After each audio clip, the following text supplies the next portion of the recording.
Hello foodies, আজকে তোমাদের জন্য Hakka style chicken with bell pepper নিয়ে এসেছি।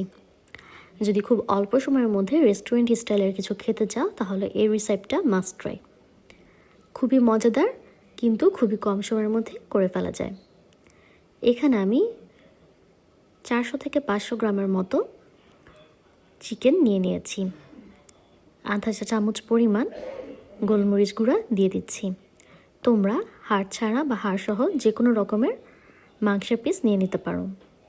হাফ চা চামচ পরিমাণ লবণ দিয়ে দিলাম, 2 চা চামচ পরিমাণ কর্নফ্লাওয়ার। তারপর একটা আস্ত ডিম পুরাটাই ফেটে এর উপর দিয়ে দিচ্ছি।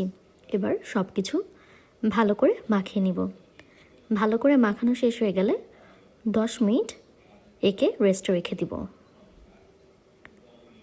তারপর চলে যাচ্ছি পরবর্তী স্টেপে।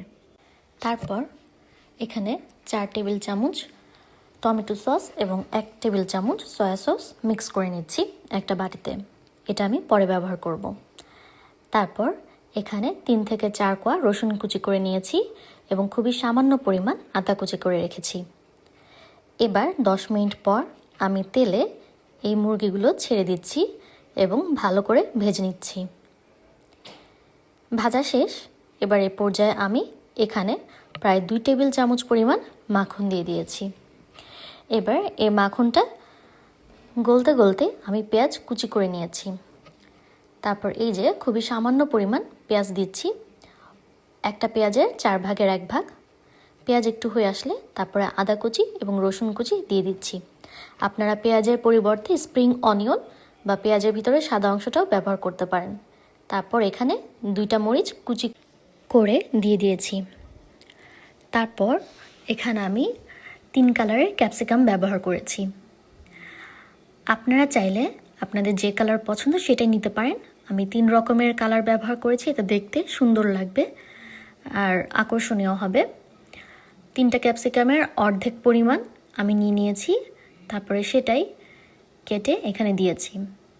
তারপর 1/4 চা চামচ পরিমাণ লবণ দিয়েছি এবং আধা চা চামচ পরিমাণ গোলমরিচ গুঁড়া দিয়ে দিয়েছি। সব মাখিয়ে নিয়ে কিছুক্ষণ কষানোর পরে মুরগিগুলো ছেড়ে দিয়েছি। এবার ঢাকনা দিয়ে দেব। প্রায় 20 মিনিট পর ঢাকনা তুলে এখানে আগের থেকে মিক্স করে রাখা সসগুলো দিয়ে দিচ্ছি। 20 মিনিটের মাঝখানে ঢাকনা তুলে আমি 2 বার নেড়ে দিয়েছি যাতে নিচে লেগে না আসে। এবার ভালো করে সসগুলোকে মেখে নিচ্ছি। আপনারা চাইলে সাথে ওয়েস্টার সসও অ্যাড করতে পারেন। সসটা দেওয়ার পরেই একটা সুন্দর ফ্লেভার এসে পড়েছে এবং একটা সুঘ্রাণ ছড়িয়ে পড়েছে। দেখতেই পাচ্ছেন কতটা লোভনীয় দেখাচ্ছে।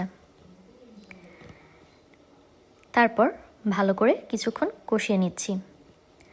কষিয়ে নেওয়া হলে এখানে আমি কর্নফ্লাওয়ার দিয়ে দিচ্ছি। 2 চা চামচ কর্নফ্লাওয়ার পানিতে গুলে এখানে দিয়ে দিচ্ছি। এবার ভালো করে মিক্স করে নিব। আর কর্নফ্লাওয়ার দেওয়ার পরে ভালো করে নাড়তে থাকবো যাতে জমাট না বেঁধে যায়। এই যে দেখুন, আমার রান্না কিন্তু কমপ্লিট। এবার পরিবেশনের পালা। Hakka style chicken with bell pepper মূলত একটি চাইনিজ রান্না। নিশ্চয়ই আপনাদের কাছে ভালো লেগেছে এবং যারা চাইনিজ রান্না পছন্দ করেন তাদের রেসিপিটি ভালো লাগবে। মাস্ট ট্রাই একটু রেসিপি।